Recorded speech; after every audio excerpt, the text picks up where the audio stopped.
नमस्कार साथियों, स्वागत आप सबों का बिहार शिक्षक बहाली प्राथमिक, माध्यमिक और उच्च माध्यमिक को लेकर के। इस वीडियो में हम लोग सचिवालय में क्या कुछ अपडेट है, चाहे वो नियमावली के संदर्भ में हो, नोटिफिकेशन के संदर्भ में हो, या फिर बिहार में शिक्षकों की जो बहाली होने वाली है उनसे सीटों से संबंधित हो, कई मुद्दों पर बात करेंगे। सचिवालय के अपडेट के साथ साथ नियमावली की जो गतिविधियाँ हैं उनको भी हम लोग इस वीडियो में कवर करेंगे। अगर हम मुख्य रूप से देखें तो इस वीडियो में मुख्य रूप से 5 चीज़ों पर चर्चाएं होंगी। पहला, नियमावली 2020 और 2022 में सचिवालय की ओर से क्या कुछ खबर है, पहले बहाली किसकी होने वाली है, संदर्भ एसटीईटी की या फिर सीटेट बीटेट यानी कि प्राथमिक की पहले बहाली होगी या माध्यमिक और उच्च माध्यमिक की बहाली पहले होगी, इस पर हम लोग चर्चा करेंगे। तीसरा महत्वपूर्ण बिंदु उम्र सीमा को लेकर के कि न्यूनतम उम्र सीमा क्या होगी और उस न्यूनतम उम्र सीमा में कौन से ऐसे पायदान है जो अभ्यर्थी उसको परेशान अभ्यर्थियों को वो कर रहा है, उस पर हम लोग चर्चा करेंगे। सीटों की वृद्धि सबसे महत्वपूर्ण बिंदु होगा, सीटों की वृद्धि। सीटेट बीटेट अभ्यर्थियों के लिए भी खुशखबरी है। आखिर सीटों की वृद्धि को लेकर के मैंने क्यों इतना जोर दिया है इस वीडियो में, वो भी मैं आपको बताऊंगा और वो ज़रूरी क्यों है, इस बिंदु पर भी हम लोग चर्चा करेंगे। और अंतिम में सबसे महत्वपूर्ण बिंदु होगा हमारा नोटिफिकेशन का, जिसकी सबको लगभग 2 लाख से ज़्यादा कैंडिडेटों को जिसका इंतज़ार है वो है नोटिफिकेशन। और ये कब तक आ सकता है, तेजस्वी प्रसाद यादव ने किस प्रकार से विभागों को निर्देश दिया है, या फिर यूँ कहें कि क्या मुख्यमंत्री का निर्देश प्राप्त है, सभी बिंदुओं की ओर हम लोग खुलकर चर्चा करेंगे। 1 बाय 1 चलते हैं। इस वीडियो को अंत तक देखना बिल्कुल ना भूलें और इस तरह के लगातार वीडियो पाने के लिए सीटेट बीटेट स्टेट कैंडिडेट जो हैं इस वीडियो को पूरा देखें और चैनल को सब्सक्राइब जरूर करें। अगर आप हमारे चैनल पर नए हैं तो वीडियो को दोस्तों के साथ भी शेयर करें ताकि ज़्यादा से ज़्यादा लोग इस वीडियो को देख सकें। पहली चर्चा हम लोग करते हैं नियमावली 2020 और 2022। सचिवालय में कई साथी पहुंचते हैं लगातार अधिकारियों से, चाहे प्राथमिक शिक्षा निदेशक रवि प्रकाश से, माध्यमिक शिक्षा निदेशक मनोज कुमार से या फिर अपर मुख्य सचिव दीपक कुमार से। अगर आप पिछले कई दिनों से अगर आप सचिवालय गए हैं या कई महीनों से अगर आपने सचिवालय का दौरा किया है, आपको पता होगा कि अधिकारी कुछ भी बोलने से लगातार खुद को बचाते आए हैं। लेकिन नियमावली के संदर्भ में अगर चर्चा करें तो एक भी बात बाहर निकल कर नहीं आई थी। सबसे पहली बात जब कोई चर्चा की शुरुआत की गई थी 60-40 की, तो वो नियमावली 2022 के जब कच्चा ड्राफ्ट आया था तब आप लोगों के सामने वो आया था। और जब उस कच्चे ड्राफ्ट को पब्लिक किया गया तो वो केवल प्राथमिक शिक्षकों की बहाली के लिए यानी कि कक्षा 1 से 8 के लिए थी। कक्षा 1 से 5 और 6 से 8 की बहाली के लिए जो नियम तय किए गए थे उसका एक कच्चा ड्राफ्ट था। दीपक कुमार सिंह का हस्ताक्षर भी उसमें नहीं था और कैबिनेट की मंजूरी भी नहीं मिल पाई थी। वो नियमावली 2022 का जो कच्चा ड्राफ्ट आप लोगों के सामने आया था, पूर्व की सरकार जो जेडीयू और बीजेपी की साझा सरकार थी उस समय वो आपको पब्लिक किया गया था। लेकिन अब जो है बीजेपी और आरजेडी की माफ़ कीजिएगा, जेडीयू और आरजेडी की सरकार है और यहाँ पर परिस्थितियाँ कुछ भिन्न है। क्या सबसे पहला सवाल होगा कि क्या नियमावली 2020 लागू होगी? यह बात का स्पष्ट जवाब है कि नियमावली 2020 लागू नहीं होगी। क्यों नहीं होगी? क्योंकि कई सारे बदलाव करने हैं और आपको पता है कि थोड़े से भी संशोधन अगर होते हैं तो वो नियमावली स्वतः संशोधित मानी जाती है उस वर्ष के हिसाब से। हालांकि पूर्व में छठे चरण की जो बहाली हो रही है वो नियमावली 2012 के अकॉर्डिंग हुई है।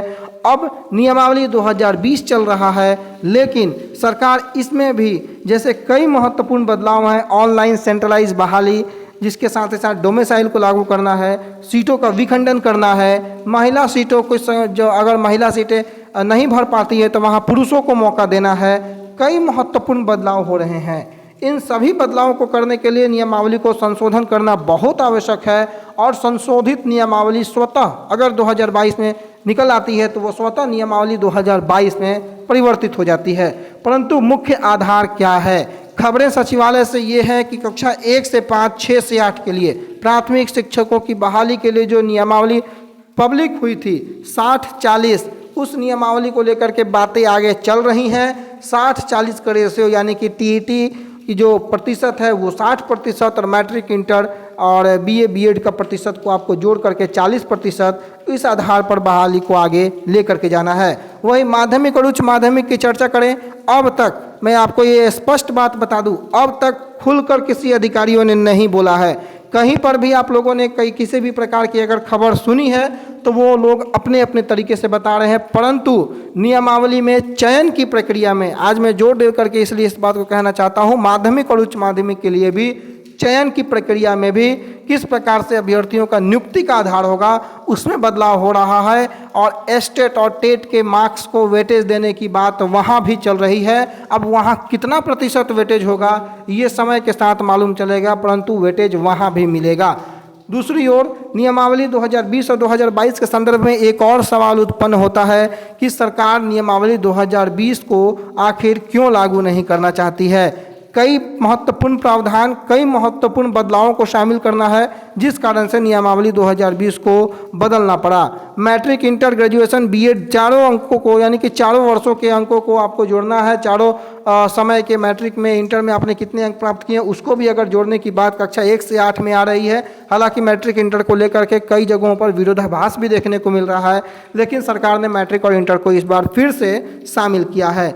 दूसरा सबसे महत्वपूर्ण सवाल की ओर अगर अब हम लोग चलते हैं कि पहले बहाली किसकी होगी, एक सिरे से सबका ये इस सवाल का जवाब होगा कि सरकार और शिक्षा विभाग पूरी तरीके से मुस्तैद है कि बहाली ऊपर से नीचे के क्रम में होगी।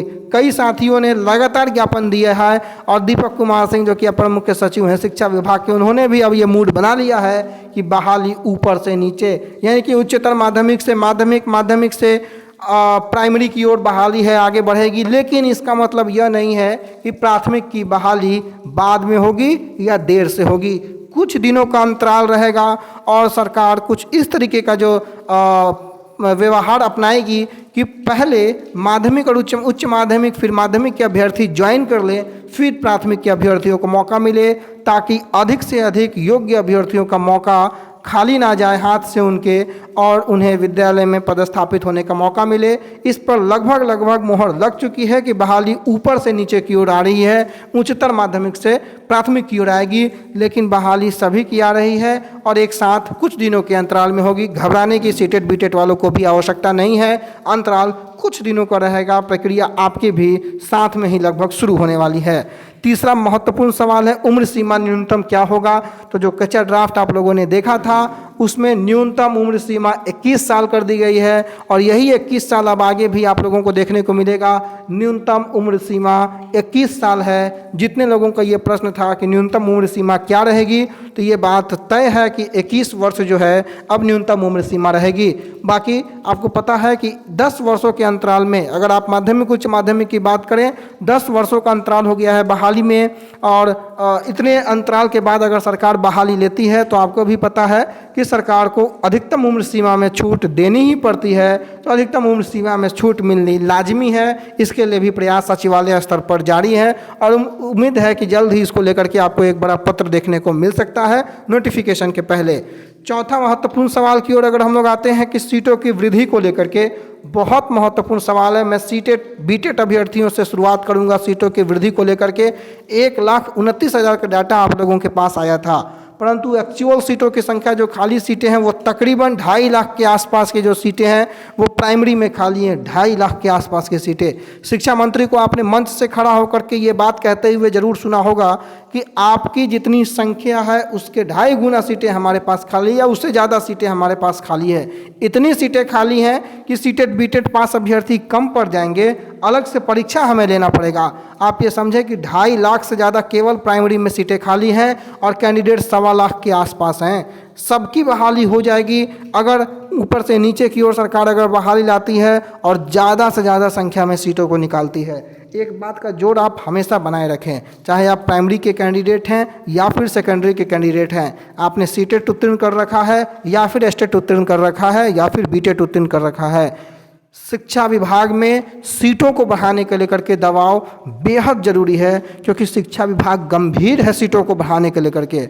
मैं बड़े जिम्मेदारी बड़े अदब के साथ ये कह रहा हूँ कि शिक्षा विभाग सीटों को बढ़ाने जा रही है और सीटेट बीटेट कैंडिडेटों की इच्छा अनुरूप बहुत सीटें बढ़ रही हैं। वहीं एसटीईटी कैंडिडेटों के लिए भी खुशखबरी है कि सीटों की संख्या हर विषय में बढ़ाई जा रही हैं।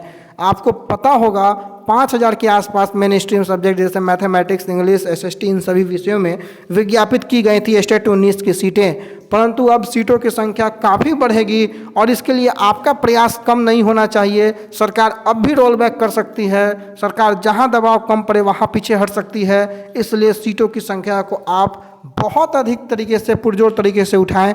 कंप्यूटर विषय के अभ्यर्थियों को मैंने पिछले दिनों कहा था कि 3 गुना से 4 गुना सीटें जो हैं आपकी आ सकती हैं, लेकिन वो कब आएगा? जब आपका दबाव लगातार पड़ेगा। वहीं सोशल विषय के अभ्यर्थी, सोशल साइंस के अभ्यर्थी, एसटीईटी के, उनसे मैं कहना चाहूँगा आपकी भी संख्या बहुत अधिक है। आपके संख्या के हिसाब से, क्वालिफाई संख्या के हिसाब से सरकार को सीटें देनी होंगी। इसके लिए आप दबाव बनाएं, एकजुट होकर के आप सिर्फ एक मांग करें सीटों को बढ़ाने का। अच्छी खासी संख्या में सरकार के पास सीटें हैं।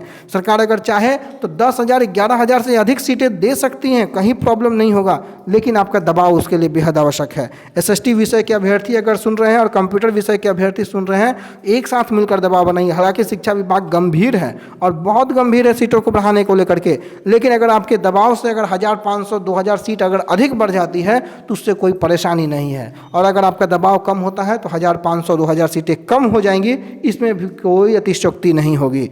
और अंत में सबसे महत्वपूर्ण सवाल नोटिफिकेशन का, कि आखिर नोटिफिकेशन कब आएगा। तो मैं एक बात बता दूं, इस महीने के अंत तक जो खबरें हैं सितंबर में नोटिफिकेशन की, मुझे नहीं उम्मीद है कि नोटिफिकेशन इस महीने के अंत तक आएगा। परंतु नियमावली की जो बातें हैं, बहुत हद तक उम्मीद है कि नियमावली जो है, ऑफिशियल नियमावली इस महीने के अंत तक आप लोगों के हाथों में होगी। और अगर सरकार और शिक्षा विभाग का मंशा सही रहा तो उम्मीद है कि दुर्गा पूजा के बाद या दुर्गा पूजा के आसपास में आपको कोई एक बड़ा जो खबर है नोटिफिकेशन को लेकर के देखने को मिल सकता है। पूरी तरीके से खबर यही है कि इस महीने नियमावली आपके पास होगी, क्योंकि नोटिफिकेशन तभी आएगी जब नियमावली मार्केट में आएगी। और नियमावली जब तक पब्लिश नहीं होती है, नोटिफिकेशन की बात करना बेईमानी होगा। नियमावली आने के बाद ही नोटिफिकेशन आ सकता है और पूरी संभावना है कि आने वाले 10 दिनों में नियमावली आपके पास होगी, आपके हाथों में होगी। सचिवालय से जो खबरें हैं कि आने वाले 10 दिनों में आपके पास नियमावली होगी और नोटिफिकेशन उसके बाद आपको देखने को मिलेगा। इन्हीं सभी बिंदुओं के साथ इस वीडियो को हम यहीं समाप्त करना चाहेंगे। इसी आशा, इसी उम्मीद के साथ कि इस वीडियो को आप लोग जो देखे होंगे अपने दोस्तों के साथ भी शेयर कीजिएगा और चैनल पर नए होंगे तो लगातार आपको हमारा सहयोग करना लाजमी है। बाकी आने वाले समय में जो भी महत्वपूर्ण अपडेट होंगे आप लोगों तक हम पहुंचाएंगे। तब तक के लिए अपना बहुत ख्याल रखें। धन्यवाद।